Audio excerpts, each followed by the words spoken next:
வான்மிகு அமித்ஷா அவர்கள் ஏப்ரல் 11 வந்து சென்னையில் பேட்டி கொடுக்குறப்ப நண்பர் சமீர் ஒரு கேள்வி கேட்டார், whether OPS and TTR still in NDA are அப்படின்னு கேட்டு, அடுத்த கேள்வி are you going to unite all the factions of NDA. அவர் அதுக்கு பதில் சொன்னார், இல்லை I will not interfere in the internal affairs of the party. அது எனக்கு ரொம்ப நல்ல பதில். கரெக்டா, எங்களுக்கு ஸ்பேஸ் கொடுக்குறாரு அவர்.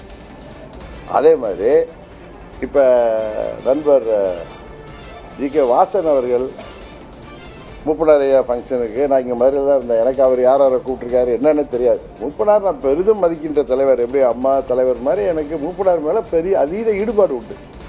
அது அம்மா அவர்களே என்னை வந்து விளையாட்டெல்லாம் சொல்லுவாங்க. அந்த அளவுக்கு அவரோட எனக்கு நல்ல ஒரு பெரிய உண்டு. அது வாசன் ஐயாவுக்கும் தெரியும். நான் அவருக்கு அவர் பிறந்தநாள் நீங்கள் அந்த தினத்துக்கு நான் அதுக்கு மெசேஜ் போட்டேன். அப்புறம் தான் தெரியுது அன்றைக்கி யாரோ அவர் ஒரு இதெல்லாம் பண்ணியிருக்காங்க. எனக்கு அதெல்லாம் ரொம்ப நல்லதுன்னு நினைப்பேன். அதுமாதிரி திரு ஜான் பாண்டியன் அவர்கள் மாநாட்டுக்கு அழைக்கலையா, நல்லது. ஏன்னா எங்களுக்கு வந்து எந்த அழுத்தம் இல்லாமல் இருக்கோம்ல. எங்களுக்கு ஒரே அழுத்தம் எங்கள் தொண்டர்கள்ட்ட இருந்தோம், உங்கள்கிட்ட இருந்தான். ஏன்னா பார்க்குற இடத்துலலாம் நீ இருக்கியா கேட்டால் நயினா நாயந்திரனை போய் கேளுங்கன்ட்டு போகிறேன். கரெக்டு தானே, சொல்ல வேண்டியவர்கள் அவர்கள். அதுமாதிரி சரி நம்மளை சின்ன கட்சின்னு நினச்சிருக்கலாம் திரு நயினார் நாகேந்திரன். அதனால் அதை வச்சுட்டு அமித்ஷா வந்து என்ன சொன்னார், முதல்ல எப்படி என்டிஏவுடைய தேசிய தலைமையாக மன்மோகன் மோடி அவர்கள் இருப்பது போல தமிழ்நாடு தலைமையாக இங்கே அண்ணன் பழனிசாமி இருப்பார்னு சொன்னார். ஆமாம், நம்ம அண்ணன் பழனிசாமி அண்ணன் தானே அவர். பிடிச்சாலும் பிடிக்கலாலும் நீங்கள் அண்ணன் தான், தம்பி தானேங்க எனக்கு. அதுமாதிரி அண்ணன் பழனிசாமி இருப்பாருனாரு. அதுமாதிரி தேசிய ஜனநாயக கூட்டணி ஆட்சி அமைக்குன்னு சொன்னார். மறுபடியும் பத்திரிகைகள் எனக்கு தெரிஞ்சு தந்தி தினமலர் பத்திரிகைகளுக்கு கூட்டணி ஆட்சி அமையும், அப்பொழுது அதிமுகவை சேர்ந்த ஒருவர் முதலமைச்சராக இருப்பார்னு சொன்னார். கரெக்டா? அதுக்கு நீங்கள் ஒவ்வொரு அர்த்தம் சொல்லிட்டு இருக்கலாம். நான் வெயிட் பண்ணி பார்த்தேன். திரு பன்னீர்செல்வம் ஓபிஎஸ் மேட்டரில் மற்ற யார் அவர் வெளியேறுவதற்கு காரணமானவர்களோ அவர்கள் பேச வேண்டும் பலமுறை உங்கள் முன்னாடி சொன்னேன். வெயிட் பண்ணி பார்த்தேன், இல்லை. நானும் நண்பர் ஓபிஎஸும் இணைந்து செயல்படுவோம்னு 2 வருடங்களுக்கு முன்பே முடிவு எடுத்தோம். அவர் எப்படி இருப்பாரு? இல்லைங்க, உங்களுக்கு ஒரு பதில் சொல்றேன். எங்களுக்கு ஐயா அதுதான் தப்பு. நீங்க ஒரு தொலைக்காட்சியில கூட காலம் பதில் சொல்லுன்னு அவர் சொல்றாரு, அதுக்கு அவங்க போறாங்க தினகரனிடம் இணக்கமா அப்படின்னு. நீங்க சொல்றது நான் எனக்கு காட்டினாலும் நீங்க காட்டணும்னு அவசியம் இல்லைல்ல. அது மாதிரி எங்களுக்கு தேவையில்லை ஒருத்தரோட இணக்கமோ. நாங்கள் எதை எதிர்த்து யாரை எதிர்த்து கட்சி ஆரம்பிச்சோன்னு தெரியும். அதுக்கு நான் எப்படி வெயிட் பண்ணுவாங்க தெரியுது. இது என்ன, எனக்கு ரொம்ப ஆச்சரியமா இருக்கு.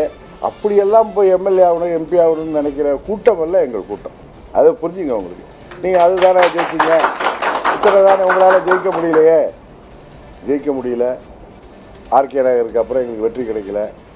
இன்னைக்கு 26 தேர்தல்லையும் நாங்கள் தாக்கத்தை உருவாக்குவோம்னு நீங்கள் நம்புறீங்களா இல்லையா? அதை கேட்குறேன். கேளுங்க. நீங்கள் கேட்குறது நாங்கள் சொல்கிறது நாங்கள் எதற்காக இந்த இயக்கம் ஆரம்பித்தோமோ அதற்கு எதிரான ஒரு முடிவை எங்கள் தொண்டர்கள் அனுமதிப்பார்களா, எங்கள் நிர்வாகிகள் அனுமதிப்பார்களா? நிறைய நிர்வாகிகள் வந்திருக்காங்க, முன்னாள் அமைச்சர்கள் இருக்காங்க, இந்த முன்னாள் சட்டமன்ற உறுப்பினர் எங்களுக்காக அவர் விரும்புவாரா? அதே மாதிரி சில பேர் விரும்பக்கூடுந்தா யாரோ ஒரு சிலர். நான் முதலாக ஒரு தொலைக்காட்சி பேரில் வித்தவுட் பழனிசாமி அம்மாவின் தொண்டர்கள்லாம் ஒன்றிணைன்னு சொன்னேன். வித் பழனிசாமின்னா என்ன பண்ணுவீங்கன்னா, நான் தேர்தலில் நிற்க மாட்டேன், ஏன்னா எனக்கு அவரோட அசம்பிளிக்கு போக விருப்பம் இல்லைன்னு சொன்னேன்.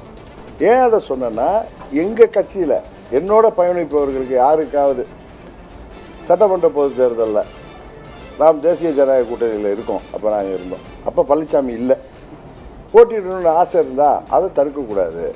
நான் போட்டியிட மாட்டேன், ஆனால் அம்மா மக்கள் முன்னேற்ற கழகம் போட்டியிடுன்னு சொன்னேன். எங்கள் கட்சியில் எந்த நிர்வாகியும் யாருமே நீங்கள் போட்டியிடாத பட்சத்தில் நாங்கள் போட்டியிட மாட்டோம். இன்னொன்று, நாம் இங்கே இருக்கணுமா அப்படின்னு கேட்டாங்க. உங்களுடைய கேள்விகள் ஒன்று போகிற இடத்துலலாம் இருக்கீங்களா, அதே எனக்கு கொஞ்சம் அன்ஈஸியாக இருந்துச்சு. எத்தனை சொல்ல வேண்டியவங்க சொல்லணும். அண்ணாமலை இருந்தவரை அவர் எல்லாத்தையும் சரியாக ஹேண்டில் பண்ணார். திரு நயினார் நாகேந்திரன் நண்பர் தான், ஆனால் அவருக்கு அதை ஹேண்டில் பண்ண தெரில. அப்படி தான். ஏன்னா ஓபிஎஸ் விவகாரத்தில் அவர் பதில் சொன்ன பொழுது நான் அவர்கிட்ட ஃபோனில் போனேன். என்னங்க, ஓபிஎஸ் உங்களிடம் ஃபோன் பண்ணியிருக்காரு 2 முறை, உங்களுக்கு மெசேஜ் போட்டிருக்காரு. ஆனால் நீங்கள் இல்லைன்னு சொல்கிறீங்களே, என்ன நான் கேட்டேன். ஏன்னா எனக்கு பழைய நண்பர் தானே அந்த உரிமையில். இல்லைண்ணா அப்படி இல்லை அப்படி இல்லைனாரு. ஓபிஎஸ் வேறு வழி இல்லாமல் அந்த ஃபோன் கால்ஸை வந்து விட வேண்டிய நயினார் தான் அதுக்கு காரணம். என்னிடம் கேட்டிருந்தால் சொன்ன பதில் ஒரு ஆணவமான பதிலாகத்தான் தெரியுது. அதற்கு நானோ பன்னீர்செல்வமோ கட்டுப்பட வேண்டிய அவசியம் இல்லை. அதனால் உடனே நான் ஃபோனில் போனேன். ஏன்னா பன்னீர்செல்வம் ஓபிஎஸ் முதல் நாள் நான் இங்கே தான் இருந்தேன். எனக்கு ஃபோன் பண்ணி சொன்னார், மாண்புமிகு பிரைம் மினிஸ்டர் எங்கள் தூத்துக்குடி வந்த அன்னைக்கு, சார் இது மாதிரி இருந்துச்சுன்னு சொன்னார். நான் விட்டுட்டேன். இவர் பதில் சொன்னார்ல, என்னிடம் கேட்டிருந்தால் சொன்னப்போ நான் உடனே ஃபோனில் போனேன். என்ன இப்படி சொல்கிறீங்க? அவர் கேட்டார். இல்லைன்னாரு. இவர் வந்து திரும்ப திரும்ப அதில் நின்னதும் பன்னீர்செல்வம் அவர்கள் அந்த இதெல்லாம் அது உடனுங்கிற அவசியம். இவர் பதில் சொன்னதுனால வேற ரொம்ப நாகரிகமானவர். அவர் நயினாருங்காரம் இல்லை, யாருங்காரம் இல்லை, எங்கள் தொண்டர்களும் தான் காரணம். ஏன்னா அவங்க யாரும் விரும்பல. நான் சொல்றது, நான் வந்து 4 மாதங்களுக்கு முன்பே முடிவெடுக்கவில்லைன்னு கேட்குறப்ப நம்ம ஒரு கூட்டணியில் வந்துட்டோம். மாண்புமிகு அமித்ஷா அவர்கள் கூட்டணி மந்திரி சபை என்று சொல்கிறார்கள். கரெக்டா? பாஜக இடம்பெறுங்கிறாரு. அதே மாதிரி முதலமைச்சர் யார் என்பதை நாங்கள் அதிமுகவை சேர்ந்த ஒருத்தருங்கிறார். எங்களுக்கு அதிமுகவை சேர்ந்த ஒருத்தர் இருக்கிறதுல எங்களுக்கு எந்த பிரச்சனையும் இல்லை. ஏன்னா அங்கே உள்ள யார் மீதும் எங்களுக்கு வருத்தம் இல்லை. ஏன்னா ஒரே ஒரு நபர் தான், அவரோட சேர்ந்த ஒரு சிலர் தான், அவர்களை எதிர்த்து தான் இந்த இயக்கம் ஆரம்பிக்கப்பட்டது. கேளுங்க கேளுங்க கேளுங்க, கொஞ்சம் பேசிடுறேன். நீங்கள் அதெல்லாம் அடுத்த கேள்விகள் இருக்கட்டும். ஒரே ஒரு சிலரை எதிர்த்து தான் நான் அவர்களை திருத்துவார்கள் என்று நினைத்தேன்னு சொன்னார். அன்னைக்கு காட்டுமன்னார்ல யார் திருத்தணும்? அந்த தொண்டர்களும் அங்கே உள்ள நிர்வாகிகள் இல்லை, அவர்களே கூட திருந்துவார்கள் அப்படியான்னு பார்த்தேன். அதுக்கான கேப் தான் அந்த 4 மாதம். ஆணவம் அகங்காரம் இதெல்லாம் மேலே ஏறி துரோகம் தலைவிரித்தாடுகிறது, பேயாட்டம் போடுது சொன்னா இல்லையா? ஊரா போய் அது போடுகின்ற கூச்சல் என்னமோ நாம் அமைதியாக இருக்கின்ற பட்சத்தில் இது எதுவோ அது தன்னை நியாயப்படுத்துவத நாம் ஆமோதிப்பது போல் ஆகிவிடக்கூடாது. அதனால் எங்கள் தொண்டர்கள் கொதித்தெழுந்த போது நான் அமைதியாகவே போயிட்ட, பொறுமையாக இருங்க. என் நிர்வாகிகிட்டலாம் பேசியிருக்கேன். இதெல்லாம் சீனியர். 2000 அம்மா காலத்தில் மாவட்ட பேரச்செயலாளர் சேர்மனாக இருந்தவர் ஒட்டச்சித்திரம். கரெக்டு தானே? இப்போ எங்கள் கட்சியுடைய மாவட்ட செயலாளர், திண்டுக்கல் மாவட்ட பொறுப்பாளர், இது போன்ற நிர்வாகிகள்லாம் என்கிட்ட பேசுகிறாங்க. அப்போ வந்து பொறுமையாக இருங்க, அவசரப்படணும், நம்ம டிசம்பரில் முடிவெடுப்பேன்னு சொன்னேன். ஆனால் இது அது வர அவர்களால் பொறுக்க முடியாது போல இருக்கு. ஏன்னா எங்களுக்கு தொண்டர்களுடைய ப்ரெஷரும் எங்கள் நிர்வாகிகளுடைய ப்ரெஷரும் எல்லாம் தாங்கலை. சரி, இதுக்கு மேலே விட்டால் அந்த துரோகம் போய் ஊராக அடிக்கிற அந்த பேயாட்டம் என்னமோ அது நியாயப்படுத்தி பேசுறது, இது திருந்தாது, வாய்ப்பே இல்லை, வெளியேறணும். இதனால இதுக்கு வேற காரணமோ, நீங்கள் யோசிக்கிற வேற அரசியல் காரணமோ, இல்லை அதுக்கு போயிடலாம் இதில் பேசிட்டாரு அப்படிங்கிறதுலாம் கிடையாது. நாங்கள் இந்த இயக்கத்தை ஆரம்பித்தது எங்களை நம்பி தான், எங்கள் தொண்டர்களை நம்பி தான். எவ்வளவு பின்னடைவுகளையும் தாண்டி யாரோ விலைக்கு வாங்கப்பட்ட பிறகும் கூட இந்த இயக்கம் எங்கள் தொண்டர்களால் சிறப்பாக வழிநடத்தப்படுகிறது. அதனால தான் நினைக்கிறேன் எங்களது தாக்கம் இருக்கும் என்பதை நீங்கள் உணர்ந்திருப்பீர்கள் என்று நினைக்கிறேன். அதுதான் காரணமே தவிர இதை தாண்டி இதில் பெருசாக நான் உட்காந்து ரூம் போட்டுலாம் யோசிக்கல. எங்களுடைய தொண்டர்கள் தான் எனக்கு முக்கியம். அவங்க மனநிலை புரிஞ்சு அவங்க என்ன போகிற இடங்களில் நிர்வாகிகளும் அவர்கள் மூலம் தானே அவங்கள பற்றி தெரிஞ்சுக்க முடியும். அதனால் வேறு வழி இல்லாமல் அன்றைக்கி நான் போலித்தேவன் இதில் சொன்னேன். அதுதானே தவிர இதுக்கு நயினார் காரணமாக இல்லை, இந்த கூட்டணியை அமைத்தவர்கள் காரணமாக இல்லை. ஏன்னா அவங்களுக்கு ஒரு பெத்த கட்சி வந்துட்டு அப்படின்னு நினைக்கிறப்ப நம்ம தேவையில்லைன்னு நினைக்கலாம். இல்லை பர்சிஸ்டன்ட் நெக்லெக்ட்லாம் கிடையாது. அப்படியே இருந்தாலும் அந்த நெக்லெக்ட் தான் எனக்கு நல்லதாக இருந்துச்சு. கரெக்டா? நான் முடிவு ஏதாவது ஒரு நிகழ்ச்சிக்கோ எதுக்கோ அழைக்கப்பட்டு நம்ம போகாமல் இருந்தால் நல்லா இருக்காது. நம்மளுடைய சோபம் அது கிடையாது. அன்னைக்கு போனீங்களேன்னு நீங்கள் கேட்பீங்க. இப்போ ரொம்ப க்ளீனாக இருக்குது. இதுக்கு மேலே விட்டு ஒரு தர்ம சங்கடத்தில் மாட்டிக்க வேணாம். நம்ம முடிவை நல்லா இன்னும் நீங்கள் ப்ரெஸ்ஸில் கேட்க மாட்டீங்களா? ஏன்னா 2 நாள் கேட்பீங்க, அன்னைக்கு எடுக்கலாமே, நேற்று எடுத்துருக்கலாமே, அந்த கிழமை எடுத்துருக்கலாமே. இதுக்கெல்லாம் எந்த காரணம் கிடையாது. எங்கள் தொண்டர்களின் அழுத்தம் தான். அதுதான் சார், அப்படி நீங்க தானே சொல்றீங்க. அதிமுக ஒன்றிணைக்கிறாரு, 10 நாள் கெடு கொடுக்கிறாரு, இது மாதிரி நிறைய பேர் பேசிட்டாங்க. அது சாத்தியப்படுமா? அவருடைய கோரிக்கை எப்படி இருக்கணும்? சட்டத்தின் அடிப்படையில மற்ற எல்லா விஷயங்களையும் எடப்பாடி ரொம்ப ஸ்ட்ராங்கா இருக்காரு. என்னதான் கேள்வி கேட்டாலும் அம்மாவின் தொண்டர்கள் ஓர் அணியில் இணைவது அம்மாவின் கட்சிக்கு நல்லது. அதில் நான் இன்றைக்கே அதில் சரியாக இருக்கேன். ஆனால் அது அங்குள்ள தொண்டர்களும் நிர்வாகிகளும் இதற்கு மேலும் அவர்கள் விழித்து கொள்ளவில்லை என்றால் அவர்கள் ஆட்சிக்கு வருகின்றது கனவாகத்தான் போகும். இது யதார்த்தம். அவர்கள் எதையெல்லாம் சரி செய்து எல்லாரையும் சரி, பன்னீர்செல்வம் அவர்கள் சொல்வது போல, மற்றவர்கள் சொல்வது போல, அண்ணன் செங்கோட்டையன் சொல்வது போல, அவர் அன்னைக்கு சொல்லலையே இன்னைக்கு சொல்லன்னு கேட்குறீங்க. அவரவர்களுக்கு ஒரு காலம் வர்றப்ப, ஒரு நேரம் வர்றப்ப தான் யோசிப்பாங்க. இப்போ தொடர்ந்து தோல்விகளை அவங்க கட்சி சந்திக்கிறப்ப இதை சரி செய்யணும்னு ஒரு முத்திரை. இதில் நான் முடிவெடுத்ததுக்கு தொடர்ந்து அவர் எடுத்தார், எங்களுக்கு பின்னாடி நான் வெளியேறணும்னு பிஜேபி சொல்லுமா? இப்படி ஒரு ஸ்டண்ட் அடிங்கன்னு சொல்லுமா? இல்லை நீங்களா உட்காந்துக்கிட்டு ரூமில் உட்காந்துக்கிட்டு நீங்களா உங்களுக்கு உங்கள் அறிவை பயன்படுத்தி அனுபவத்தை பயன்படுத்தி ஒன்றெல்லாம் கணக்கு போடாதீங்க. சரி சார், என்னுடைய முடிவுங்கிறது நான் எடுத்தது வேற, அவருடைய முடிவுங்கிறது வேற. இன்னொன்று சொல்ல போகிறேன், நாங்கள் எதை ரொம்ப ப்ரீ பிளான்லாம் கிடையாது. அவர் கேட்டார், எதிர்காலத்தில் எங்கள் கட்சி 26 தேர்தலில் எங்களுக்கு பல வாய்ப்புகள் இருக்குது, அதில் ஏதாவது ஒரு வாய்ப்பில் நாங்கள் போட்டிடுவோம். இதுவா அதுவாங்கிறது இன்னும் உண்மையாக எனக்கு தெரியாது. அது அந்த கேள்வியெல்லாம் நீங்கள் என்ன, அதான் உங்களுக்கு கொடுத்துட்டேனே. நீங்கள் தான் உங்களுக்கு டிபேட் நடத்துறதுக்கோ உங்களுக்கு சோசியல் மீடியாவில் அடிக்கிறதுக்கோ இல்லைங்க. அது உங்களுக்கே அதெல்லாம் தாண்டி ஆப்ஷன்லாம் இருக்கலாம் சார். நீங்கள் உங்கள் அறிவுக்கு யோசிக்கிறீங்க. நீங்கள் இந்த ஹைட்டில் இருந்த இதுக்கு மேலே நின்று யோசிக்கலாம்ல. பொறுத்திருக்கீங்க சார். டிசம்பர் மாதத்தில் இந்த முறை நான் பல முறை சொல்கிறேன், நீங்கள் அதான் அம்மா மக்கள் முன்னேற்ற கழகம் உறுதியாக வெற்றி முத்திரை பதிக்கும். நாங்கள் உறுதியாக ஆட்சி அமைக்க போகிற கூட்டணியில் இருப்போம். இதை நீங்கள் என்ன நினைச்சாலும், நீங்கள் என்ன அதுக்குள்ளார சில பேர் சொல்கிற மாதிரி அன்னைக்கு அண்ணன் OPS என்டிஏ கூட்டணியிலேருந்து விலகி முடிவெடுத்தார். அவர் அன்றைக்கு காலம்பர தியோசபிகல் சொசைட்டி எல்லாம் நாங்கள்லாம் வாக்கிங் போகிற இடம் தான். அங்கே வாக்கிங் போகிறப்ப முதலமைச்சரை பார்த்துருக்காரு. இது யதார்த்தமாக நடந்தது. அவர் திரு OPS அவர்களின் துணைவியார் மறைந்தபோது முதல்வர் அவங்க ஹாஸ்பிட்டல்லே இருந்து அவருக்கு ஆறுதல் சொல்லிட்டு சேர்த்துக்க. அதனால் அவங்க வீட்டில் துக்க நிகழ்ச்சி, அவர் உடல் நலத்தெல்லாம் விசாரிக்கணும்னு கேட்டோம். சாயங்காலம் வாங்கின்னு இருக்காரு. அது என்ன டைமிங் ஒன்றுனா அன்றைக்கி அவர் முடிவெடுத்து வெளில போயிட்டு நேராக முதல்வரை பார்த்ததும் அதுக்கு பல இதுகள். அது மாதிரிலாம் OPS எந்த முடிவும் எடுக்கலை. நீங்களா கிளப்பாதீங்க. இன்னும் சில பேர் டிபேட்டில் உட்காந்துக்கிட்டு எங்கள் மேலே எதை காரி நஞ்ச உமிழ்கிற மாதிரி அவர் முன்னாடி அங்கே போயிட்டாரு. நான் சொன்னேன், என்டிஏ கூட்டணியில் உள்ள கட்சிகளை திமுக கபலீகரம் செய்யாமல் பார்த்துக்கணும். ஏன்னா நிறைய பேரை கட்சியை தூக்கிட்டு போகிறதில்ல, அதில் உள்ள முக்கியஸ்தர்களை எப்படி எங்கள் கட்சியில் உள்ளவங்களை அண்ணன் பழனிசாமி ஆளை பிடிக்கிறது இல்லை, அது மாதிரி அவங்க இதில் நிறைய பேர் அதிருப்தியில் உள்ளவங்களை அவர்கள் நிச்சயம் அவர்கள் அங்கே போய் சேரக்கூடிய வாய்ப்பு இருக்குது. அதுக்கு முடிச்சுக்கன்னா அதுக்கு ஒருத்தர் விளக்கம் கொடுக்குறாரு. இவர் சொல்கிறது அதில் மீதி இருக்கிற கட்சி இவர் தானே கட்சியில் சொல்லப்பா.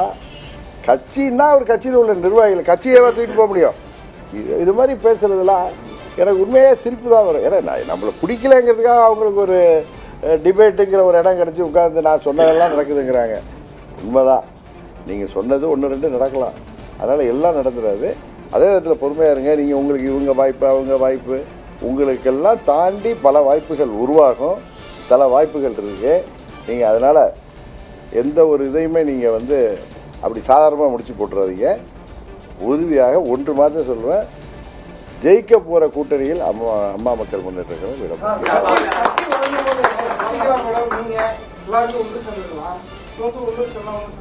என்ன பண்றது? நீங்க சொல்ற அட்வைஸை புரிஞ்சுக்க தெரியல. எங்க 3 பேருக்கும் புரிஞ்சுக்கிட்டாங்க பண்றதா. நீங்க நினைக்கிற மாதிரி நாங்க செய்யணும்னு அவசியம் இல்லை சார். நாங்க ஒன்னா இருக்கோமா இல்லையாங்கிறதெல்லாம் உங்களுக்கு வெளிப்படையா சொல்ல முடியாது. எதை தேவைன்னா செய்வோம். அதனால ஒவ்வொருத்தருக்கும் ஒரு கருத்து இருக்கும். கரெக்டா? நான் அங்க எனக்கும் பன்னீர்செல்வம் அவர்களுக்கு உள்ள அவர் சிலதை முடிவெடுக்க முடியும், நான் சில முடிவுகள் எடுக்க முடியாது. அதே விதத்தில் நாங்கள் 2 பேரும் நண்பர்கள் ஒன்றாக இணைந்து பயணம் செய்யணும்னு ஒரு பிரின்சிபல் நினைக்கிறோம். அதில் நான் ஏற்றுக்கொள்கிற முடிவு அவரும் ஏற்றுக்கணும்னு அவசியம் இல்லை. 2 பேர் கலந்து பேசி முடிவெடுக்க முடியும், அவ்வளோதான். இது ப்ராக்டிக்கலாக சொல்கிறேன். இதில் நீங்கள் 3 பேர் சேரல எல்லாம் எப்போ தேவையோ அப்போ நாங்கள் சேருவோம். நீங்கள் எதிர்பார்க்குற அன்றைக்கி சேர மாட்டோம், நாங்கள் என்னைக்கு தேவையோ சேருவோம். சார், எடப்பாடி பழனிசாமி தனது நிலைப்பாட்டில் ஒன்றிணைக்க மாட்டோன்றதுல அவர் உறுதிப்பட இருக்கிறார். இந்த நேரத்தில் செங்கோட்டையன் குரல் கொடுத்திருக்கிறாரு. அது எந்த விதத்தில் சாத்தியம் சார்? அதை நீங்கள் போய் அண்ணன் செங்கோட்டையன்ட்ட தான் இந்த கேள்வியை கேட்குமே தவிர எந்த விதத்தில் சாத்தியம் இருக்குன்னு நீங்கள் மதுரையில் உட்காந்துட்டு கேட்டால் அதுக்கு நான் பதில் சொல்ல முடியாது. இல்லை அது நீங்கள் திரும்பி நீங்கள் எப்போ பார்த்தாலும் ஸ்லீப்பர் செல்லுங்கிறது இல்லை இல்லை இல்லை இல்லை இல்லை இல்லை ஸ்லீப்பர் செல்லுங்கிறது ஏதோ எம்எல்ஏவோ எம்பியோ கிடையாது, புரியுதா?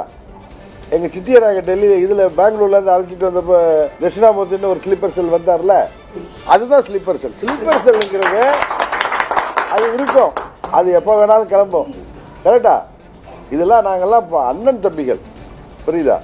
அவங்க எல்லாம் உணர்றப்போ ஒவ்வொருத்தராக வெளியே வருவாங்க, இன்னும் பல பேர் வெளியே வரலாம். ஆனால் நான் சொல்கிறேன், அங்கே அம்மாவின் கட்சியில் உள்ள நிர்வாகிகளும் தொண்டர்களும் இதற்கு மேலும் அவர்கள் யோசிக்கும் பட்சத்தில் ஏதோ அமமுகவை டெல்லியில் உள்ளவர்கள் மீண்டும் எங்கள் கூட அழைத்து வந்து விடுவார்கள் அப்படின்னு அவங்க நம்பினாங்கன்னா அது அவர்களை ஏமாற்றி.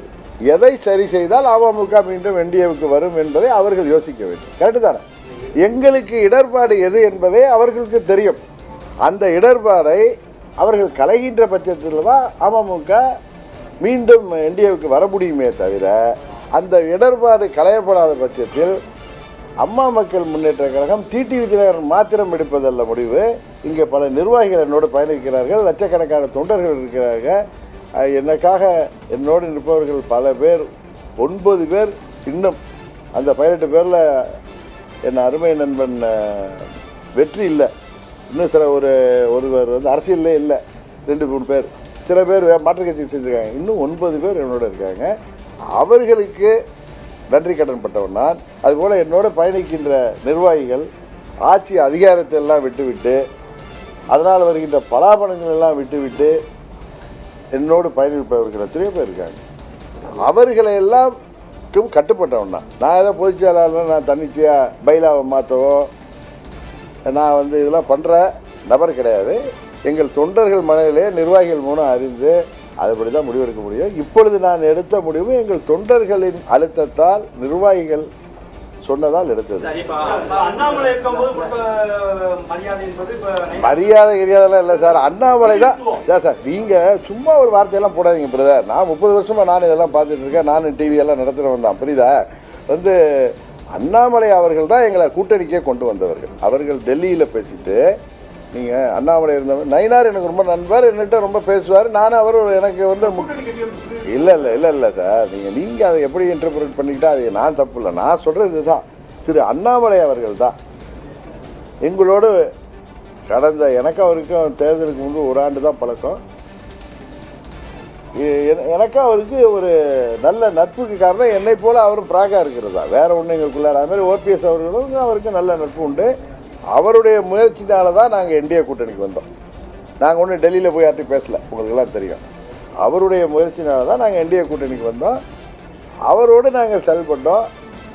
அவர் ஏப்ரல் 12ஆம் தேதி நீக்கப்பட்டது எங்களுக்கெல்லாம் ஒரு அதிர்ச்சியாக இருந்தது. உண்மையிலே எங்கள் அம்மா மக்கள் முன்னேற்ற கழகத்தின் நலனுக்கு அது சரியாக இருக்காது என்று எங்கள் கட்சியில் யோசிச்சப்ப, பட் அவங்க கட்சி முடிவு. அதற்கு பிறகும் நாங்கள் அமைதியாக இருந்ததற்கு காரணம் உங்களுக்கு சொல்லிட்டேன். அம்மாவின் தொண்டர்கள், அது அம்மாவின் கட்சியில் உள்ளவர்கள் சரியான முடிவெடுக்காத பட்சத்தில் எங்களை குறை சொல்ல முடியாது. 21 தேர்தலிலும் மாண்புமிகு அமித்ஷா அவர்கள் எங்களை ஒன்றிணைக்கின்ற முடிவில் முயற்சி செய்தார்கள். அப்பொழுது நான் தேர்தலில் கூட போட்டியிடவில்லை, எங்கள் கட்சியை சேர்ந்தவர்கள் போட்டியிடுவார்கள் சொல்லி தான் நான் வந்தேன். அன்று அந்த முயற்சி தோல்வியடைந்ததுக்கு நான் காரணம் அல்ல. அதுபோல இப்பொழுதும் என்டிஏ கூட்டணிக்கு திரு அண்ணாமலை அவர்கள் டெல்லியில் அவர்கள் தலைவர்களோடு பேசி எங்களை கொண்டு வந்தார்கள். இப்பொழுது நாங்கள் விலகுவதற்கும் நாங்கள் காரணம் அல்ல. எங்களை விலக வேண்டிய முடிவெடுப்பதற்கு நீங்க சொல்ற மாதிரி அந்த பர்சிஸ்டன்ட் நெக்லெக்ட் ஒரு காரணமாக இருக்கலாம். இங்கே உள்ள மாநில தலைவரின் செயல்பாடு பன்னீர்செல்வம் விஷயத்தில் செயல்பட்டது எனக்கு மன வருத்தத்தை கொடுத்தது. அதுபோல நாளைக்கு இவர்களின் செயல்பாடு டிசம்பர் வரைக்கும் காத்திருப்பது சரி இருக்காது. பன்னீர்செல்வம் விஷயத்தில் அப்பட்டமான ஒரு பொய்யை ஆணவத்தோடு பேசும் பொழுது அதை ஏற்றுக்கொள்வதற்கு நாங்கள் ஒன்றும் அது போன்ற மனிதர்கள் அல்ல. அவருக்கு நடந்தது நாளைக்கு எனக்கும் நடக்கும். கரெக்டா? அவர் வருத்தப்பட்டு வெளியேறுவதை தடுக்க வேண்டும் என்று சொன்னேன். அவர்கள் நாங்கள் சிறியவர்கள் பெத்தவர்கள் வந்து விட்டார்கள் என்ற மனநிலையில் இருந்தால் அதற்கு நாங்கள் ஒன்றும் செய்ய முடியாது. அது மாதிரி இன்னொன்று சொல்றீங்க, நிறைய பார்க்குறேன், இவர் வந்து பயந்துட்டு அங்கே இருக்காரு. எத்தனையோ நெருக்கடிகள், எத்தனையோ ரைடு, எத்தனையோ அரெஸ்ட்டு, இதெல்லாம் பார்த்து வந்த டிடிவி தினகரன் என் புண்ணி நிற்கிற இதுக்கெல்லாம் நான் பயப்படுவேன். நான் உங்களுக்கு முதலே சொல்லியிருக்கேன், இன்னும் 20 வருஷம் நான் உள்ளே இருந்தாலும் வெளியில் வந்து நான் அரசியல் பண்ணுவேன்னு சொல்லியிருக்கேன். இதுக்கு மேலே நீங்கள் பயப்படுறீங்க அவர் இந்த நாள் இருக்குமோ அதெல்லாம் கிடையாது. நான் திரு அண்ணாமலை அவர்கள் முயற்சியால் அந்த கூட்டணிக்கு சொன்னால் அவர் கண்டினியூஸாக எங்கள்கிட்ட பேசி இல்லைண்ணா அமைதியாக இருங்கன்னு சொல்லுவார், நல்லது நடக்கும் உங்களுக்கு. அன்றைக்கு கூட நான் முடிவெடுத்ததுன்னு என்கிட்ட பேசி என்ன உங்கள் முடிவை மறுபரிசீலனை பண்ணுங்கன்னு கேட்டார். அவர் ஒரு பிஜேபியின் தொண்டராக அவர் தலைவராக இருந்தபொழுது எப்படி செயல்பட்டாரோ அதே போல் தான் செயல்படுறாரு. நான் வந்து ஏதோ நண்பரை தூக்கி பேசுகிறேன்ல, இயற்கை யதார்த்தத்தை சொல்கிறேன். அவருடைய என்கிட்ட அன்றைக்கே ஃபோனில் லைனில் வந்து இதை மாதிரி அண்ணா நீங்கள் வந்து மறுபரிசீலனை செய்யணுன்னா அவசரப்படாதீங்கன்னாரு. இல்லைங்க, நான் டிசம்பரில் தானே எந்த முடிவு எடுப்பேன், நீங்கள் பேச வேண்டியவர்கிட்ட பேசுங்க, பட் செய்ய வேண்டியவரை செய்தால் தான் நான் வர முடியும். நான் ஒன்றும் கண்டிஷன்லாம் போடல. எங்கள் கட்சி எதற்காக ஆரம்பிக்கப்பட்டதோ அதற்கு எதிரான நிலைப்பாட்டை நாங்கள் எடுக்க முடியுமா? அதனால் தயவுசெய்து எங்களுடைய இந்தியாவில் நாங்கள் சேர்ந்தப்ப எங்களுக்கு எந்த இடர்பாடும் இல்லை. இப்போ அவங்க நினைக்கிறது கரெக்டு, இன்னும் பலப்படுத்தணும், ஒரு பெத்த கட்சி வரணும்னு நினைக்கிறதெல்லாம் தப்பு இல்லை. பட் அதனால் நாங்கள் பாதிக்கப்படும் பொழுது, எங்கள் எதற்காக இந்த இயக்கம் ஆரம்பிக்கப்பட்டதோ அது பாதிக்கப்படும் பொழுது நாங்கள் எப்படி தொடர முடியும்? அதனால் இப்போ வந்து விழித்து கொள்ள வேண்டியது அங்கே அதிமுகவில் உள்ள நிர்வாகிகளும் தொண்டர்கள் தான். அவர்கள் ஆட்சிக்கு வர வேண்டும் என்றால் என்ன செய்ய வேண்டுமோ அதை செய்ய வேண்டும். அதை டெல்லி சொல்லி எங்களை சரி செய்துவிடும் என்று அவர்கள் நம்பினால் இந்த முறை அவர்கள் ஏமாந்து போவார்கள். ஏனென்றால் நாங்கள் சுதந்திரமானவர்கள், நாங்கள் யாரும் எங்களை நிர்பந்திக்கவும் மாட்டார்கள், நிர்பந்திக்கவும் இல்லை. அதை நான் பொய்யா சொல்லக்கூடாது உங்களுக்கு. நாங்கள் மீண்டும் உங்களுடன் வர வேண்டும் என்றால் எதை செய்ய வேண்டுமோ அதை செய்யுங்கள். இது வந்து யார் கையில இல்லை, அதிமுகவில் உள்ள நிர்வாகிகளும் தொண்டர்களும் அவர்கள்தான் அதிமுக ஆட்சிக்கு வர வேண்டியது அவர்கள் கையில் இருக்கு. நாங்கள் ஒன்று வேண்டும் என்றால் அது அவர்கள் தான் சரி செய்து கொள்ள வேண்டும். தவிர டெல்லியை விட்டு எங்களிடம் சமரசம் பேசிவிடலாம் என்று பகல் கனவு கண்டால் அது நடக்காது. இல்லை நீங்கள் உங்கள் கேள்விக்கெல்லாம் நான் கிளியராக சொல்லிட்டேன். யாரை எதிர்த்து கட்சி ஆரம்பிச்சனோ அது மீறி நாங்கள் அதுக்கு மாறாக முடிவெடுக்க முடியாது.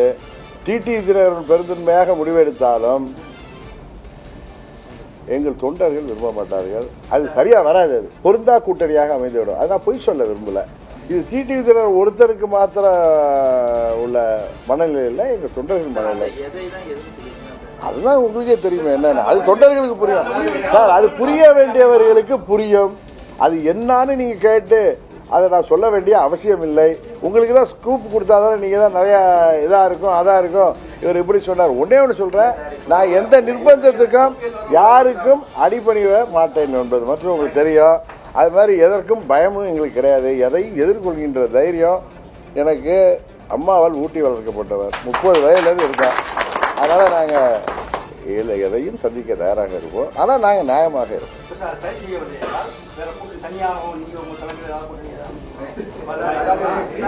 சார் நான் தான் சொல்றேன் சார், நாங்கள் டிசம்பர் மாதத்தில் முடிவெடுப்போம்.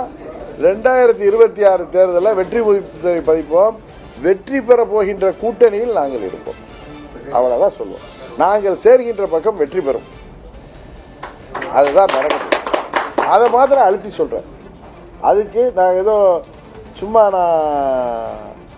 எங்களுடைய தகுதிக்கு மேலே பேசுகிறேன்னு நினைக்காதீங்க. எங்களுக்கு தெரியும், நாங்கள் சேருகின்ற கூட்டணி உறுதியாக ஆட்சேபிக்கும்.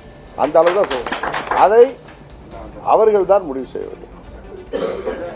அதில் ஃபர்ஸ்ட் ஆப்ஷன் எங்களுக்கு என்டிஏ தான். ஆனால் அங்கே அந்த அதிமுக தொண்டர்களும் நிர்வாகிகள் தான் அதை முடிவு செய்யணும். நாங்கள் வேணுமா வேணாம் தலைமையை மாற்றிக்கணும்னு நினைக்கிறீங்களா சார்? சார் நாங்கள் என்ன சார், நீங்கள் என்ன கேட்குறீங்க?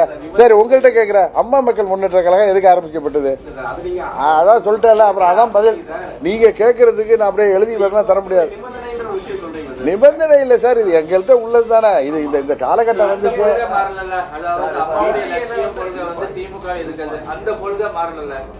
சார் எங்களுடைய லட்சியம் அம்மாவின் ஆட்சியை மீண்டும் கொண்டு வருவது, அம்மாவின் கொள்கைகளை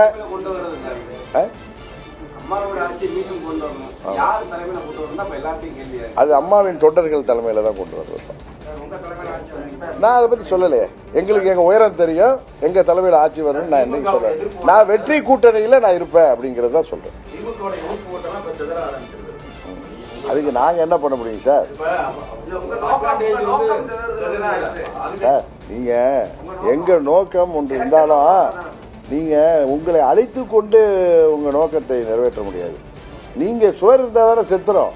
நீங்க இல்லாம நீங்க உங்களை சூசைட் பண்ணிக்கிட்டு நீங்க உங்க நோக்கம் நிறைவேற என்ன பதில் இது?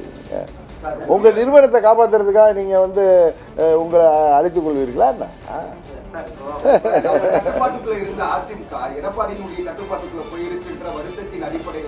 இல்ல சார் உங்கள்கிட்ட சொல்றாரு. நான் 2000 நீங்க கேட்கறது சின்ன பிள்ளைத்தனமா இருக்கு. 2011 அம்மா என்னெல்லாம் கட்சி விட்டு எடுத்துட்டாங்க, புரியுதா? 9 வருஷம் நான் அரசியல்ல இல்லை. திரும்பவும் எங்க சின்னம்மா அவர்கள் சிறைக்கு செல்கின்ற நேரத்தில் என் சார்பாக நீ இருக்கணும்னு சொன்னாங்க. அப்போ அங்கே உள்ள நிர்வாகிகள்லாம் சேர்ந்து இந்த பொறுப்பு கொடுத்ததுனால வந்தேன். ஒரு 2 மாதம் கழிச்சு அவங்க நான் என்னமோ முதலமைச்சராக ஆசைப்படுறேன் அப்படி இப்படின்னு சொல்லி என்னை வெளியேற்றினார்கள். நான் 3 மாதம் டைம் கொடுத்தேன், திகாருக்கு போயிட்டு வந்தேன். அதுக்கப்புறம் வெயிட் பண்ணேன். என் கூட இந்த சட்டமன்ற உறுப்பினர் நீங்கள் வர்றவங்களையும் நான் கவுக்கணும்னு சொல்ல, முதலமைச்சரை மாற்றணும்னு தான் இவங்கெல்லாம் போய் கவர்னர்கிட்ட மனு கொடுத்தாங்க. அதனால் நாங்கள் எங்கள் இதில் கிளியராக இருக்கோம். நீங்கள் இதாக இருக்குமா அதாக இருக்குமான்னு கேட்காதீங்க. ஒன்று மாத்திரம் உங்களுக்கு நீ சொல்கிறேன், நாங்கள் இடம்பெறுகிற கூட்டணி உறுதியாக ஆட்சி. அது அவ்வளோதான் சொல்ல முடியும். அதை பயன்படுத்திக் கொள்பவர்கள் பயன்படுத்திக் கொள்வோம். அவ்வளோ. நாங்கள் இடம்பெறுகிற கூட்டணி வெற்றி பெறும், அவ்வளோதான். இப்போ நாங்கள் சீமானோட போக மாட்டோம், ஏன்னா அவர் சீமான் தனியாக நிற்பாரு. மற்ற அது நிச்சயம் போக மாட்டோம். உங்க ஆசை இருக்கா திமுகவில் போகணும்தானே? இன்னும் புதிய கூட்டணிலாம் உருவாகுது சார். இன்னொன்னு அண்ணன் பன்னீர்செல்வம் சொன்ன மாதிரி அரசியல்ல எதுவும் நடக்கும், அதே வச்சுக்கோங்க. ஆமா, அதான் அதான் சொல்றேன். அதான் எதுவுமே நடக்கலாம். எங்களுக்கு கூட்டணி ஆப்ஷன், எங்களுக்கு we are open, doors are open. என்ன இது ஒன்றும் ஒரே கொள்கை தான் ஒரே கட்சியாக இல்லை. எங்களுடைய ஃபர்ஸ்ட் ஆப்ஷன் என்டிஏ தான், அது உண்மை. ஆனால் அங்கே உள்ளவர்கள், எங்கள் அம்மாவுடைய கட்சியில் உள்ளவர்கள் சரியான முடிவு எடுத்தால் நாங்கள் போவோம், அவ்வளோதான். இது கண்டிஷன்லாம் இல்லை. நாங்கள் எப்படி வர முடியுங்கிறது தான். இல்லைன்னா அது it's up to them. Vijay கூட்டணிக்கு போறதாக இருந்தா விஜய் தலைமையெல்லாம் ஏற்கக்கூடிய அளவுக்கு அமமுக போன்ற கட்சிகள்லாம் பின்னாடி பார்த்து அவருக்கான தலைமை இருப்பாரு. இல்லைங்க, நீங்க தான் சொல்றீங்களா நாங்க பிஸ்கோத் கட்சின்னு சொல்றீங்க. நாங்க அவருக்கு 15% ஓட்டு இருக்கு, பெரிய தாக்கத்தை ஏற்படுத்துவாரு, அவர் கூட போட என்ன சார்? நீங்க சார் எங்களுடைய உயரம் ஏன் அவர் தலைமை தாங்கினா? அவரு இல்ல, அவர் தலைமை தாங்க கூடாதுன்னு ஏதாவது இது இருக்கா? நீங்க சும்மா ஏதாவது கேள்வி கேட்டு உங்க பத்திரிகையில போடுறதுக்காக நீங்க பேசாதீங்க. நீங்க கேட்கறதுனால அது சரியான கேள்வி கிடையாது. ஒரு இன்னொருத்தரையா அப்படி அவமதிக்கிறீங்க? ஆமா, இல்ல இல்ல இல்ல, அது இல்ல சம்மதம் இருக்கு. அவர் தலைமை ஏத்துக்க, அவர் ஒரு கட்சி நடத்துறாருல, இந்த எந்த கட்சியோட சேரலாம் வேணாங்க? ஏன் எத்தனையோ கட்சிகள் புதிய கூட்டணி கூட வருவாங்களா, அதில் போகலாமே. இதெல்லாம் அது தவறு. நீங்க கேட்கறது யாரையும் குறைத்து பேசக்கூடாது. அவன் அப்படிதான் பேசுறீங்க. ஒரு நீ ஏன் அப்படி கேட்குறீங்க? ஏத்துக்கிறீங்களான்னு ஏன் அவர் திண்ட தகாதவரா? அப்புறம் என்ன? இல்ல இல்ல இல்ல சார், சார் இல்ல இல்ல சார், அரசியல்ல புரட்சி தலைவர் அந்த இயக்கத்துல இருந்து வந்தப்ப அவரை விட புரட்சி தலைவரை விட சீனியர்களாக இருந்த கம்யூனிஸ்ட் தலைவர்கள் அவங்களோட போனாங்க, கரெக்டா? அதனால நீங்க கூட்டணிக்கு யார் தலைமை எல்லாம் நீங்க கூட்டணிக்கு போவீங்களா, அவரை ஏற்றுக்கொள்வீங்களான்னு கேட்கிற கேள்வி குறைந்த அனுபவம் அது அனுபவங்கிறத தாண்டி அரசியலில் இதுக்கெல்லாம் குவாலிஃபிகேஷன் நீங்கள் இதில் சர்டிஃபிகேட் அதெல்லாம் கிடையாது. அது எது தேவையோ அதை நாங்கள் செய்வோம். அதுதானே தவிர நீங்கள் அவர் என்ன ஏன் அவரை போய் நீங்கள் குறைச்சி மதிப்பிட்டோம்னா நாங்கள் என்றைக்கு யாரையும் குறைச்சி மதிப்பிட்டோம், யாரையும் குறைச்சி பேசிட்டோம். இந்த கூட சொன்ன நண்பர் சீமான் சில கருத்தில் வேறுபடுறப்ப எடுத்து பேசுவாரே தவிர மற்றபடி எங்களுக்கு அவருக்கு ஒன்று சொன்னாங்க. அவர் கூட்டணிக்கு வரமாட்டார், தனியாக நிற்பேன்னு சொன்னார். அதனால் அவரோட போக வாய்ப்பு இல்லை. கரெக்டு தான். நான் ஒன்றும் மறைச்சி பேசல. கூட்டணி என்பது தேர்தலுக்காக மாத்திரம்தான், வெற்றியை நோக்கி தான், யார் ஆட்சி அமைக்கணுங்கிறது தான். அதனால் நீங்களாக போட்டு உருட்டிகிட்டு இருக்காதீங்க. உங்களுக்கு நான் எல்லாத்தையும் பை சொல்லிட்டேன். வேறு எதுவும் கேட்குறதெல்லாம் கேளுங்க. பட் நீங்கள் கேட்குற கேள்வி சரியில்லைன்னா சரியில்லைன்னு சொல்கிற உரிமை எனக்கு இருக்கு. உங்களுக்கு சந்தோஷம் தானே அது. அப்புறம் நீங்கள் சார் நாங்கள் என்ன சார் பண்ண முடியும்? கரெக்டா? நீங்கள் யதார்த்தத்தை பேசுகிறேன். நான் ஒன்றும் ஏதோ கோபதாபத்திலலாம் பேசலை. எங்களால் முடியாத எங்களை செய்ய சொல்லாதீங்கன்னு சொல்லுங்கள். செய்ய முடியாது.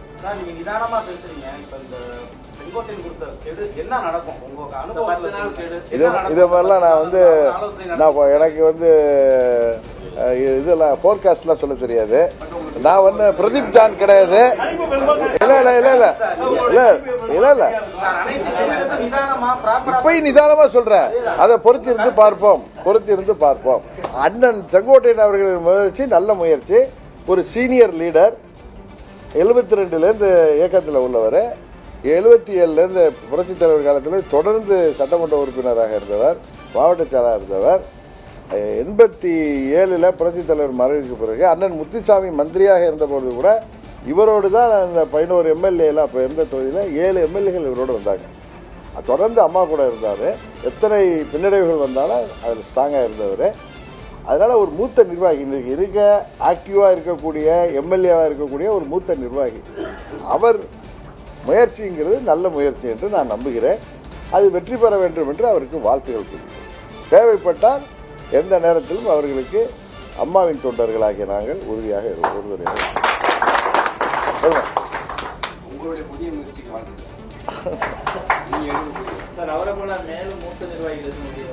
அதெல்லாம் எனக்கு அந்த மாதிரி ஹேசியம்லாம் தெரியாதவெல்லாம் சொல்லக்கூடாது. குழப்பங்களின் காரணமாக 2026 திமுக ஆட்சி அமைக்கிறது சொல்றாங்க. அது சாத்தியம் தான். மக்கள் நான் அன்னைக்கே சொல்லிட்டேன். இல்லை மக்கள் யாரை விரும்புகிறார்களோ அவங்க தான் ஆட்சி வைக்க முடியும். அதுதான் உண்மை. ஆனால் அம்மாவின் ஆட்சி வரணும்னா அதுக்கு என்ன செய்யணுமோ அது செஞ்சாதான் முடியுமே தவிர யாரோ சரி செய்து விடுவாருன்னு யாரும் மலகப்படுத்திட்டு யோசிச்சுட்டு இருந்தா அது அவங்களுக்கு கஷ்டம்தான். கரெக்டா? இப்போ முடிவெடுக்க வேண்டிய இடத்துல அம்மா கட்சியில் உள்ள நிர்வாகிகளும் தொண்டர்கள் தான் இருக்காரு. அவர்கள் கையில் தான் இப்போ பந்து இருக்கு. அவங்க தான் முடிவெடுக்கணும். நாளைக்கு எங்களை இன்றைக்கு குறை சொல்லக்கூடாது. 21 தேர்தலில் நாங்கள் உங்களுக்காக காத்திருந்தோம். நீங்கள் வேற கடவுள இருந்தீங்க. இப்பொழுதும் சொல்கிறேன், 24 நீங்கள் என்ன தவறு செய்தீர்கள் என்று உங்களுக்கு தெரியும். இப்பொழுதும் நீங்கள் தான் முடிவெடுக்க வேண்டும், நாங்கள் அல்ல. ஏன்னா நாங்கள் 17 நாங்கள் அநியாயமாக வெளியேற்றப்பட்ட போது அமைதி காத்த அந்த தொண்டர்கள் இப்பொழுதும் அமைதி காத்தால் அதற்கு நாங்கள் பொறுப்பது. அவ்வளோதான். இதுக்கு மேலே சொல்கிறது.